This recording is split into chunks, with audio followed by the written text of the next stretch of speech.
Good morning, Ian Crouch with your 8:30 Hunter News update. Another Newcastle school has been forced to close due to a positive COVID-19 case. Shortland Public School will undergo deep cleaning today, and all staff and students have been advised to self-isolate until they receive further health advice. It comes as the number of exposure sites in Newcastle increased overnight. These include the subway at Warners Bay, West's New Lambton, the Air Locker Gym at Kotara, and the 269 bus from Taralba to Warners Bay.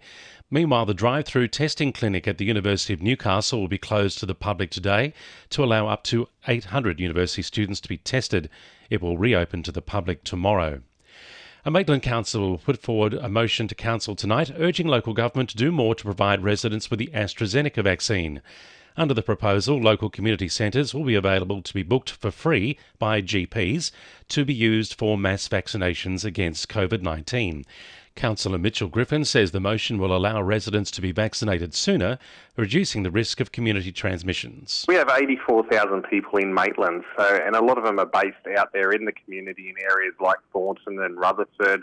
We have a lot of community centres that are based in the community. So if we can get those vaccination centres in those areas, it allows more people to be able to have access to vaccinations and be able to roll this out a lot quicker. Newcastle Council is set to boost its recycling capacity, with funding announced for a new $40 million facility at the Summerhill Waste Management Centre. Joint state and federal funding of $5 million has been announced, along with $35 million from the recycling industry. It will fund a materials recovery facility at the Summerhill tip. Lake Macquarie councillors have voted down a last-ditch bid to retain the name Coon Island.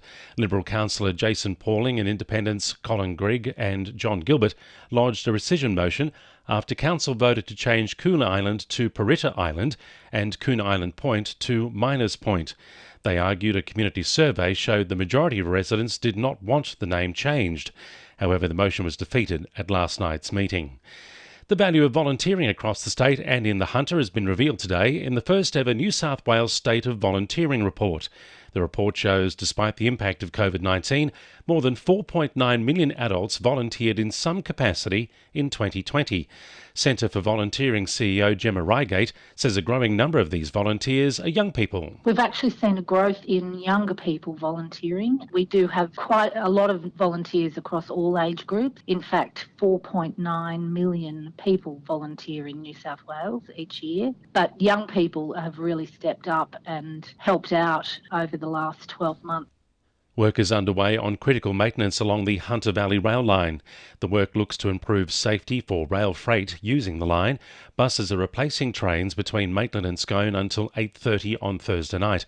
Meanwhile, in a separate project, buses will be replacing trains between Maitland, Talara and the Newcastle interchange from 7:30 tonight until 4:30 tomorrow morning. 2NURFM Sport. Newcastle Knights coach Adam O'Brien says the side isn't concerned about their poor for and against record as they prepare for the final 4 games of the season. The Knights are one of 7 sides battling for the final 2 spots in the top 8, but have the worst points differential of any of those sides.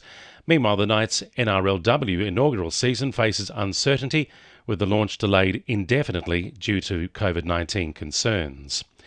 Newcastle Jets recruit Becca Mikeltadze is one step closer to joining his new teammates, having his visa approved to travel to Australia. The Jets are now organising a flight for the Georgian international, where he'll then have to serve his 14-day quarantine before joining teammates. Warners Bay golfer Andrew Dote has been forced to withdraw from the upcoming Northern PGA Championship. The 35-year-old has been making good use of the free time, however, furthering his studies into a PGA coaching course before the commencement of the summer competitions. And Greyhound Racing New South Wales has announced the 2021 $1 million Chase Series has been postponed for the foreseeable future due to COVID-19 restrictions. And the winning numbers in Monday Lotto are 41, 7, 20, 42, 15 and 36, and the supplementaries are 38 and 28. And now you're up to date with the latest 2NURFM Hunter News.